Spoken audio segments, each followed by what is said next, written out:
So we got the Zaku. Stain wannabe. Is it a zombie? Best yandere girl. Keep your fetishes behind closed doors.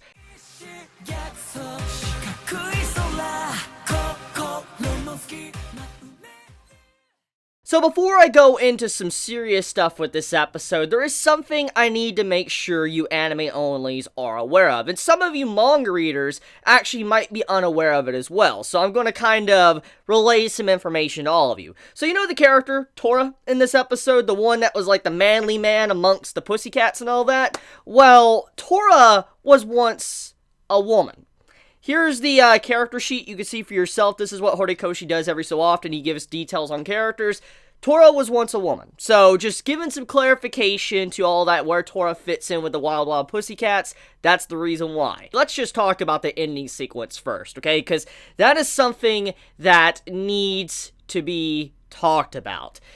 That OST blew my mind. It legit blew my freaking mind with how good that song was. That villain OST, holy crap. Like, honestly, I knew there had to be a new villain song this season because of certain things that are going to be happening, but I just didn't think I would hear a new villain theme this early, especially with, you know, the League of Villains popping up to attack all of our characters. I just did not expect that type of theme to play, and I was like, yo, what? Like, the song was really good. I wish I could play it, but I'd probably have some issues if I did, but if you have yet to hear the song, seriously, go watch the episode and listen to that final sequence. It's fantastic. It is honestly probably one of my favorite songs of My Hero Academia to date. I mean, I love a lot of songs from this series, but that is definitely a standout song, and I really do hope that song plays for certain events in the future, because that was nice. I wonder if there's more to that song, too, because I highly doubt we actually heard the entire theme of that OST. There's probably a lot more to it than we actually heard, and they're probably saving for certain events in the future. But okay, so before I get more into the villains, though, let's talk about what this episode was mainly about, and that was our characters training their quirks. And we get to see a lot of our characters in this episode taking steps to improve themselves. They're either trying to shout very loudly and all that, for they can, you know, increase their vocal cords to where they can yell and command animals and bugs to come and aid them, or some, you know, are actually going out of the way and stuffing themselves with cake. So, I mean, I really like how this episode took the time to dive into individual characters and show what they're trying to improve on. Once again, this is an aspect that I really like when it comes to My Hero Academia. Horikoshi always knows how to focus on the entire cast, for showing how they're trying to improve themselves, for when he finally uses them in the story, we understand how they got to this point. Spoiler alert, this does continue to happen throughout the manga, so if you like this type of stuff, don't worry, it happens many, many more times in the future of the manga, so look forward to it. The storyboarder, I think the storyboard's name, the person I worked on, was Matsumoto. I could be saying the name wrong. If I'm saying the name wrong,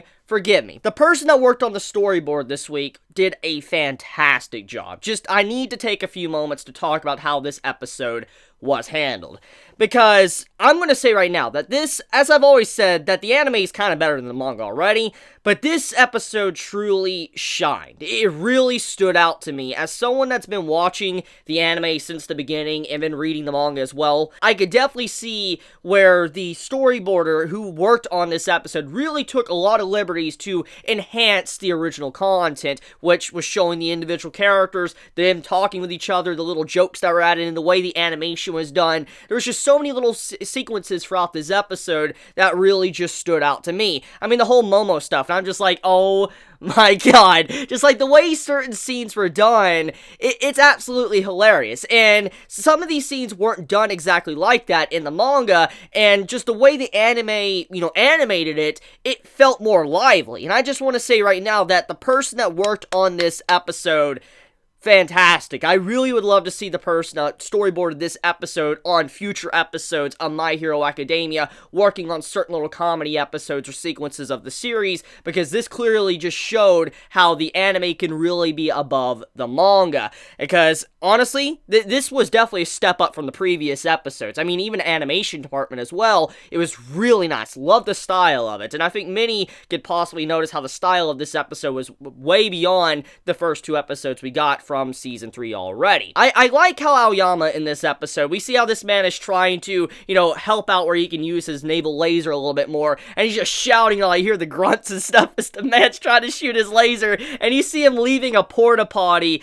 I couldn't help but laugh because of certain things with Aoyama's character, and I know about him, and manga readers do too. It's just hilarious to see that. I'm just like, oh my god, I love his character. To, seeing Tokoyami, which, as I've always said, he's one of my personal favorites, and just seeing Tokoyami just being like a chuny, he's like, in the shadow, dark shadow! I'm like, yo, I love it! And I love how Ochiko's like, he said it again. Like, the way she looks at him, just like the scenes in this episode with Tokoyami. I was just laughing all throughout the entirety of this episode. We get to see Todoroki as well. And it really shows how much he has developed since Season 2. So as a refresher, as we all know, Todoroki, he had his own problems in Season 2 with his whole ordeal with his father, to what happened with his mother, and all that. We know the issues. I'm not going to go into exact detail, but we know he went through a hell of a lot. And Izuku is the one that saved Todoroki. He is the one that managed to allow this man to make steps to change, to become a better hero, and also use his fire side.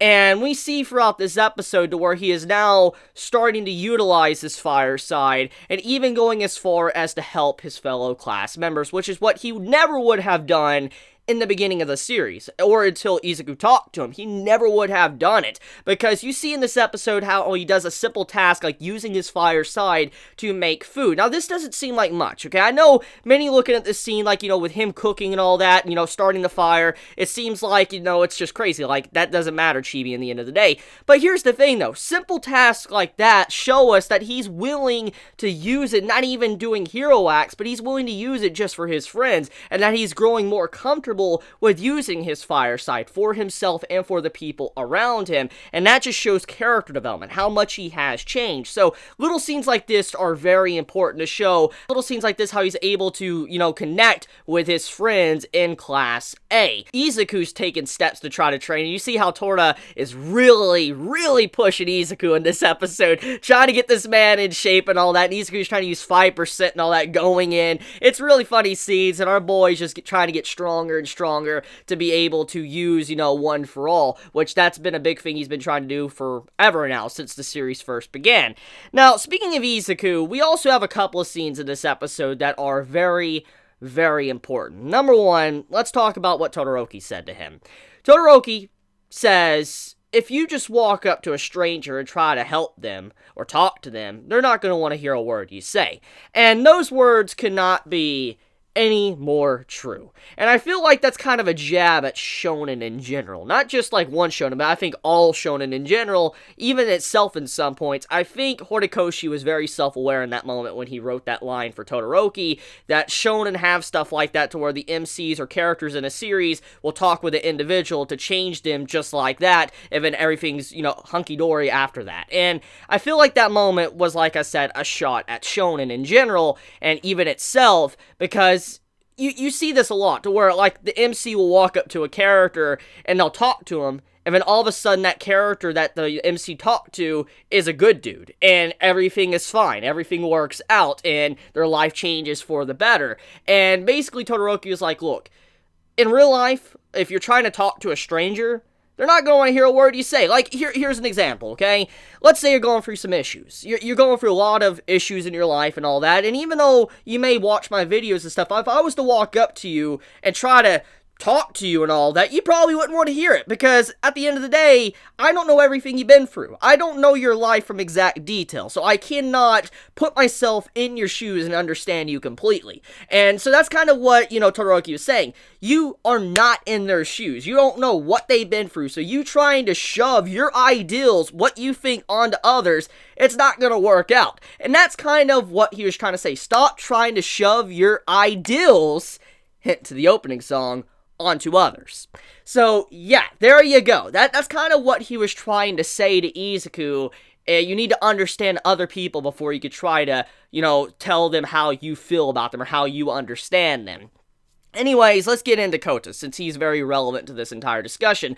So Kota, as we know, he lost his parents, and I talked about this very in-depth in my last review, so I'm not going to get back into that, but Kota, he hates the entirety of Hero Society because of how it's been done in the first place, and as I said, it's basically showing how Stain's ideology, his ideals, are flawed.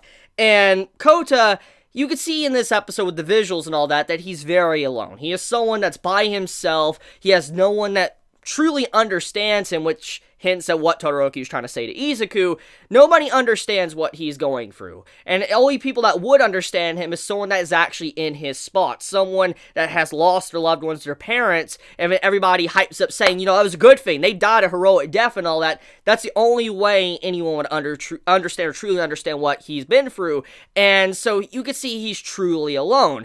And when Izuku tried to talk to Kota, he made a very big mistake in a way. He tried to say, in his own way, like, I understand you going through a lot of problems, I've been through a lot of problems as well. That's kind of what he was trying to say. He's like, you know, I knew a boy that was quirkless, and we know Izuku was talking about himself. We even see the flashbacks, little baby Izuku and all that, which, oh my god, just adorable and sad at the same time. But you can see how he tries to put his own ideals out there to show, like, he understands how Kota feels. He understands how it feels for society to be like it is, how it sucks and all of that. And Izuku does know this. He understands how unfair society really can be to individuals. I mean, even Izuku, I mean, he lucked out. At the end of the day, Izuku just lucked out. If he wasn't MC, he would have had probably a crappy life. He would never have gotten a quirk. He would have went down a path of probably never being able to become a hero. So when you think about it, at the end of the day, life sucks in this hero society. It really does. A lot of people are very unlucky, and some are not just lucky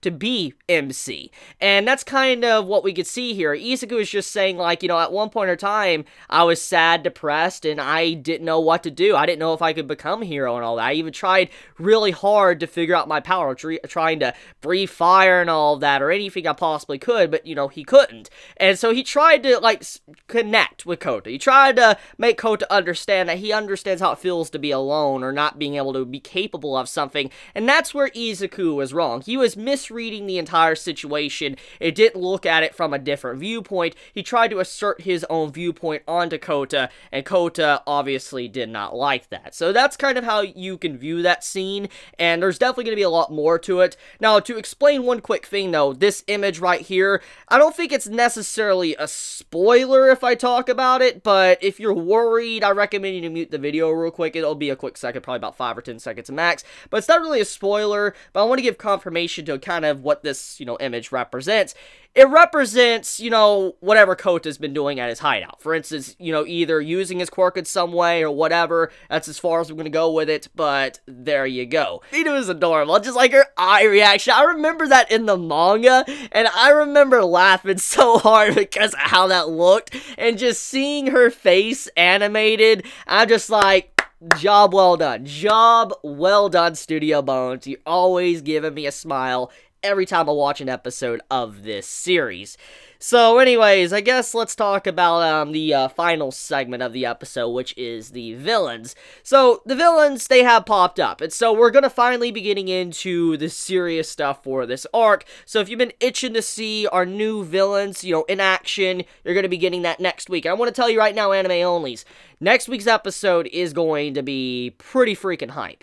Now, there's going to be, I know, one thing that's going to happen next week that might be a little bit controversial. I already sense it. I know many kind of not understanding a certain thing that's going to happen, and I know for a fact I'm probably going to have to talk about it, because I remember manga readers got all sorts of messed up because they didn't understand what was really going on in that scene. So I know for a fact it's going to be a great episode, but some are going to not understand a certain thing that happened, so yeah. Villains, though, I'm glad to have them here because I'm looking forward to these seeds. It's where this arc is really going to get good, so just get ready, anime onlys. You seriously have yet to see what truly happens. Your body is not ready. You are just not ready for the upcoming events. I guess I should talk about the Wild Wild Pussycats' individual, you know, quirks. So we have Ragdoll. She actually has the quirk called Search, which she can actually view up to 100 people and search info about them, like know all info about them and even their weaknesses. A very powerful quirk. I just want to say, Ragdoll's quirk is extremely powerful. She can find out their location, their weaknesses, and all that with 100 people. That's scary. So, Ragdoll, pretty ridiculous. Like, her ability is super freaking strong, because you imagine how strong it is? She's able to literally pinpoint someone's weakness. So, like, okay, example, she could look at Izuku and realize, oh wait, he can only use like 5 or 10% of his power. He goes any further, he's gonna shatter all his bones. Madman Izuku. So, I mean, yeah, that's kind of how OP her power is. She could look at each individual and realize what is their flaw. Like, she could look at Aoyama and realize that the man, if he tries to shoot his navel laser too much, he gets tummy aches and all that. Or, Ochiko, she gets sick and all that, and she gets nausea because she can't float herself too long. That's kind of what I'm showing, is that Ragdoll's quirk is insanely strong. Then we also have the Earthbender. She could literally, like, earthbend the earth into golems or whatever, change the environment into what is a suitable environment for Class A to fight in. Very strong ability as well. And then we also have another character where we get to see how she's able to be, telepathically connected to others. She could talk to individuals and all of that. So that's another strong one. And then we have Tora, which is all muscle, which just goes with the theme of Tora, since, Tora was once a woman, now a dude. So, I mean, with all of that, I think it's just very fitting the way, each individual characters are. They really are there to help out Class A and allow them to progress their quirks. But that's about it when it comes to this episode. Great episode overall, I say. Next week is when it's really gonna get good, and just get ready, anime only. So I love you guys. If you enjoy my content, please subscribe. If you like this video, please leave a like. Please be safe. Chibi out.